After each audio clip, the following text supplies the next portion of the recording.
Hello boys and girls, the purpose of this video is to show you how you are going to utilize the digital Go Math text when you are on independent study.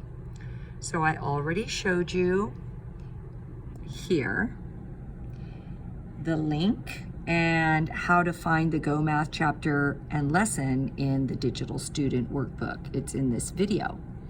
So right now, I'm going to show you what you would do. You know that you have video lessons, right?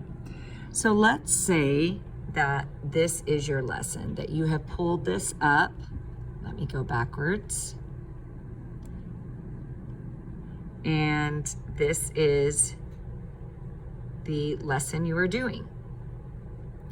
You can either write on a piece of scratch paper if for some reason you do not have a lined piece of paper like this at your house, or you can, like I said, you can take any piece of paper that you have at your house that is blank and you can write on the back of it, because you will have to prove that you did the math work, okay?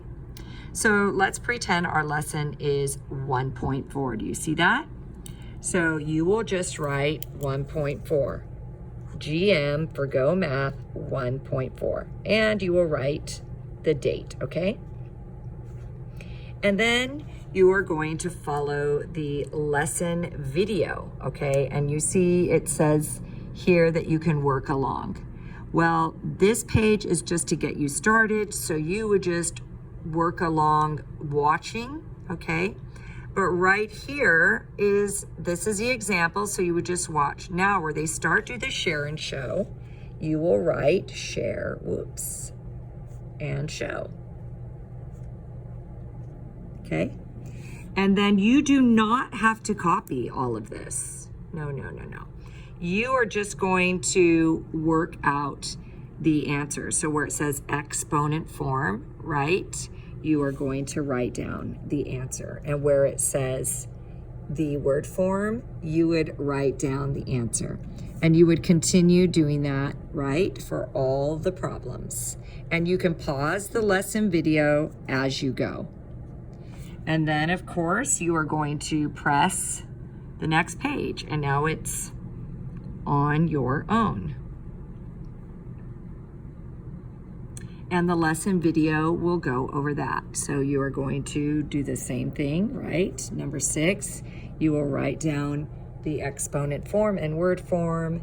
Number 7, and then it says find the value. So you are going to write the value. You can get an idea of how much space you're going to need.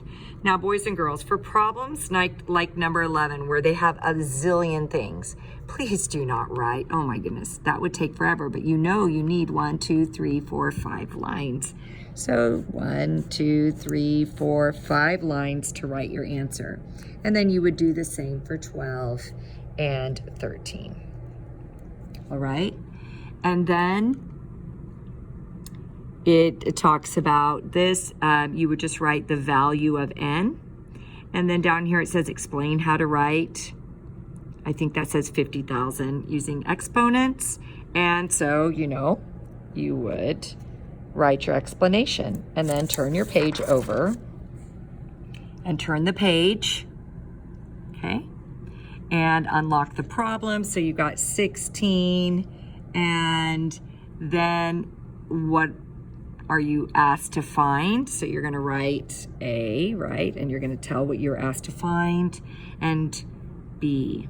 You do not, I repeat, do not have to write every single thing down, or it would be horrible. And then for C, right? Since they have 1, 2, 3, 4, 5, 6, 7, 8. So you just do the blanks like they have them. It's much easier if you have your parents come to school to get your workbook, but if this is the way you have to do it, it shall be. And then number 17, you would read along with the math video, and then you would work out the answer and write your answer. Same with 18. I do not see. Okay, so then you go to the next page, and that is the next lesson. So that is how you are going to do it. Then when you come back to school, you're going to turn this in, and the other evidence that you have done this work will be that you take the quizzes.